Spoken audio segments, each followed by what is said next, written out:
আমি বনি আদমের সম্মানকে বাড়িয়ে দিয়েছি। সবার উপরে মানুষ সত্য, তাহার উপরে নাই। এজন্য কবরকে সিকিউরিটি দিতে হবে, কিন্তু গম্বুজ বানানো যাবে, লাল সালু দেয়া যাবে, মাজারে আগরবাতি দেয়া যাবে, মোমবাতি, মশারি। অনেক মাজারের উপরে লম্বা মশারি টাঙানো আছে না নাই? ওর বাবারে মশাই কামড়ায়, কত বড় ডাকাত। তো মশাই যদি নিচ থেকে তাড়াইতে না পারে, ও তোমারে কি করবে? কথা বলেন।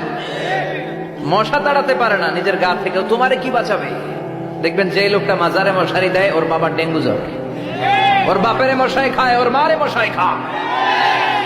গোটা বিশ্বের সবগুলো আল্লাহর ওলি যদি একটা গ্লাসের পানিতে ফু দেয়, আর আপনার মা যদি আপনার মাথার মধ্যে হাত বুলিয়ে দেয়, আপনার মা যদি আপনার বুকে একটা ফু দিয়ে দেয়, সব পীর সাহেব একদিকে, মায়ের দোয়া আর একদিকে। মায়ের দোয়া মুহূর্তে আবার আল্লাহর আরশে পৌঁছে যাবে। এজন্য বিশ্বনবী বলতেন, সালাসু দাওয়াতিন মুস্তাজাবা, তিনটা দোয়া আল্লাহ কবুল ফিরিয়ে দেন না। এক নম্বরে হচ্ছে দাওয়াতুল মুসাফির, সফর অবস্থায় দোয়া করলে কবুল করে কে? দুই নম্বরে দাওয়াতুল মাজলুম, অত্যাচারিত ব্যক্তির দোয়া কবুল করে কে? তিন নম্বরে দাওয়াতুল ওয়ালিদাইনি লিওয়ালাদিহি, মা বাবা যখন হাত তুলে ছেলে মেয়েদের জন্য আল্লাহর কাছে দোয়া করে, ওই দোয়াটাও কবুল করে কে? মাজারে মশারি দিবেন, লাল শালু দিবেন, আগরবাতি, মোমবাতি, কোন মানত? মাজারে মানত করা যায় না। ইন্নী নাযারতু লিররহমানি সাওমা, মানত করতে হয় রহমানের নামে। মানত হবে একজনের নামে, চিল্লায় বলেন তিনি কে? এজন্য মাজারে কিছু দেয়া যাবে না। এই ভণ্ডামি গোটা বাংলাদেশ ব্যাপী। আমরা বলে যাচ্ছি, যতটুকু শুধরানোর শুধরাবে। হেদায়েত দেওয়ার মালিক একজন, চিল্লায় বলেন তিনি কে? অনেক পীর আছে এরকম ভণ্ড পীর, সারা বছরে নাকি একবারও গোসল করে না। 365 দিনে ওর গোসলের রুটিন একদিন, আর ওই একদিনের গোসলের পানি মুরিদরা সব খাইয়া শেষ করে ফেলায়। নাউজুবিল্লাহ কইবেন না? নামাজ কালাম পড়ে না, ইবলিশ শয়তানের নানা, ধর্মের একখান খুঁটি ধইরা কয়দিন করবা হয়রানি। ভণ্ডামি ভণ্ডামি ভণ্ডামি, ছাইড়া দে ভণ্ডামি। দোদেল বান্দা কালমা চোরে, না পায় শ্মশান না পায় ঘর, দিন থাকিতে আয়রে পথে ছাইড়া দে ভণ্ডামি। ভণ্ডামি ভণ্ডামি ভণ্ডামি, ছাইড়া দে ভণ্ডামি। চিল্লায় বলেন ঠিক কিনা? এগুলোর সাথে আমাদের কোনো সম্পর্ক নাই। ইসলাম হচ্ছে সহজ। আদ-দীনু ইউসরুন লা উসরা ফি, আদ-দীনু ইউসর, দিন সহজ। এত জনের কাছে যাওয়া লাগবে না। আপনি ওই জেলায় যে ওই মাজারে মানত করা লাগবে না, আপনার সিলেটে যাওয়া লাগবে না, আপনার খানজানাইলের কাছে যাওয়া লাগবে না, আপনার কোথাও যাওয়া লাগবে না। আপনি বাড়ির পাশের মসজিদে পড়ে সেজদা দেন, মুহূর্তে দোয়া কবুল করে নিবে কে? রব্বুল আলামিন বলে, গোলাম আমারে ডাকস না কেন? তোর ডাকে সাড়া দেওয়ার জন্য আমি 24 আওয়ার্স রেডি। দুনিয়ার বুকে কোনো বিষয় নিয়ে যদি আমরা বারবার যাই, দুনিয়াতে লোকজন রেগে যায়, ঠিক কিনা? আমি ওনার কাছে গেলাম, ভাই আজকে একটা বিপদে পড়ছি, 500 টাকা দেন, দিয়ে দিল। এরপরের দিন আবার গেলাম, দিল। পরশু দিল, তরশু গেলে শেষা দিয়ে দিবে, একটা মাইট দিয়ে দিবে, ঠিক কিনা? কি পাইছো তুমি? প্রতিদিন 500 টাকা। বারবার কোন একটা ইস্যু নিয়ে কারো কাছে যাওয়া যায় না, এটা লজ্জার বিষয়, ঠিক কিনা? কিন্তু আল্লাহর বিষয়টা উল্টো। সুনানে তিরমিজির বর্ণনা, ইন্নাহু মান লাম ইয়াসআলিল্লাহ ইয়াগদাব আলাইহি, কোন বান্দা যদি কোনো বিষয় নিয়ে, কোনো ব্যাপার নিয়ে আল্লাহর কাছে বারবার না যায়, আল্লাহ তার উপর রেগে যায়। এজন্য আল্লাহর কাছে বারবার চাওয়ার দরকার আছে না নাই? আপনার মনের জ্বালা যন্ত্রণা পূরণ করে দিতে পারে কে? এটার নাম তাওহীদ। এক আল্লাহ কেন্দ্রিক হওয়া, আল্লাহ সেন্টার্ড। আমাদের সবকিছু হবে আল্লাহ কেন্দ্রিক। বিপদে আপদে যে কোনো পরিস্থিতিতে সবার আগে কার কাছে যাব?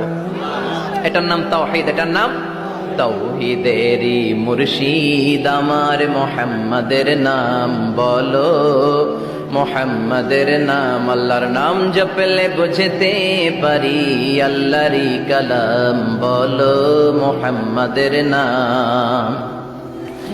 ওই নামেরই রশি ধরে যাই আল্লাহর পথে, ওই নামেরই ভেলায় চড়ে ভাসি নূরের স্রোতে, ওই নামের বাতি জেলে দেখি আরশের মোকাম বলো, মুহাম্মাদের নাম। সবাই পড়েন, তাওহীদেরই মুর্শিদ আমার মুহাম্মাদের নাম বলো, মুহাম্মাদের নাম। আল্লাহর নাম জপলে বুঝতে পারি আল্লাহরই কালাম, বলো মুহাম্মাদের নাম। চিল্লায় পড়েন আমিন।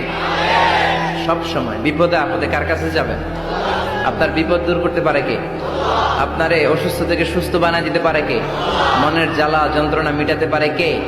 আল্লাহ ছাড়া কেউ পারবে? কোন মুফাসসিরে কোরআন আপনারে বাঁচাতে পারবে? কোন আল্লাহর ওলি বাঁচাতে পারবে? সাইয়েদনা ইব্রাহিম আলাইহিস সালাম অনেক ইন্টেলেক্ট খাটিয়ে, এটাকে বলে রেশনাল অ্যানালজি খাটিয়ে উনি finally he got his Lord, তিনি আল্লাহকে পেয়েছেন, তাই না? এই ওয়াজ করছে না? তিনি চাঁদ দেখে ভাবলেন এত সুন্দর চাঁদ, এটাই মনে হয় আমার রব। হাযা রব্বি, এটার তাফসীর হচ্ছে হাযা রব্বি, কি রে এটা কি আমার রব? চাঁদ চলে গেল, তারা আসলো, ভাবলেন তারা তো আরো সুন্দর, মনে হয় এটাই আমার রব। তারাও নাই, দ্বিপ্রহরের চলচলে সূর্য দেখে তিনি নিশ্চিত এটা মনে হয় আমার রব হবেই। কিন্তু বিকেল বেলা সূর্যও নাই। মনে মনে ভাবলেন আমার রব তো আমার ছেড়ে পালাতে পারে না, সব সময় আমার রব আমার সাথে আছে না নাই?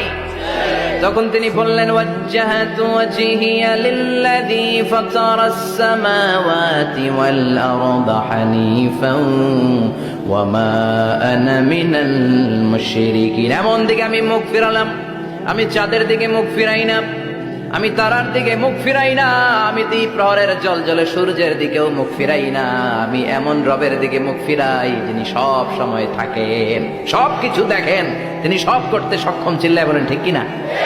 ওমা আনা মিনাল মুশরিকিন, তিনি অ্যানাউন্স করে দিলেন আমি মুশরিক নই। We have to go back to you lord, we have to go back to our lord. আমাদেরকে আমাদের রবের কাছে ফিরে যেতে হবে, নাকি আজীবন থাকবেন? কথা বলেন। চলে যেতে হবে। কখন যে কে চলে যায় তার কোনো ঠিক নাই, হ্যাঁ, কেউ জানি না, কিন্তু এতটুকু জানি যে চলে যাব। গত কয়েকদিন আগে এদেশের আপকামিং একজন ইয়াং স্কলার হুট করে চলে গেলেন।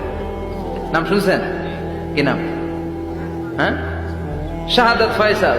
আমাদের বয়সী বা আমাদের চেয়ে ছোট, আপকামিং মধ্যম পন্থার একজন আলেম ছিল, চলে গেল। অনেক আশা ভরসা ছিল অনেকের তার উপর যে সে he is an upcoming scholar, সে মধ্যমপন্থী। ডক্টর আব্দুল্লাহ জাহাঙ্গীর স্যারের নাম শুনেছেন? ভাল লাগে না কথাগুলো শুনলে? হৃদয়টা ঠান্ডা হয়ে যায়। কারো পক্ষপাতিত্বে যায় না, যেটা হক, যেটা সমাজের জন্য কল্যাণকর সেটার কথা বলে। এই মাঝামাঝি থাকতে পারাটা সবচেয়ে কঠিন, ঠিক কিনা?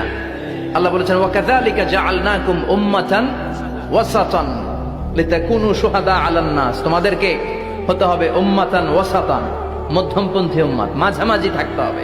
কিন্তু আমরা এদেশে মার্জিনালাইজ করে ফেলি, বুঝতে পেরেছেন?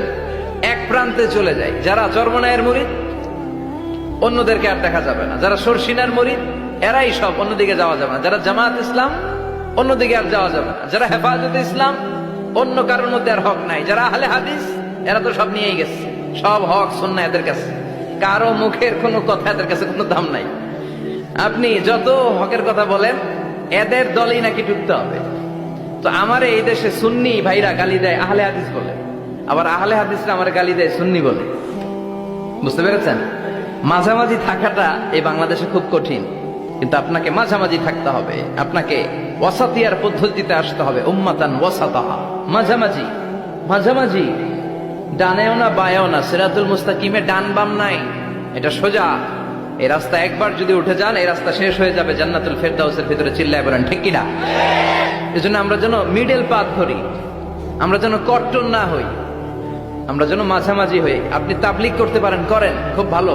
তাবলিগের ভাইদের একটা ভালো গুণ হচ্ছে নিজের খেয়ে নিজের পরে ইসলামের দাওয়াত দেয়, ঠিক কিনা?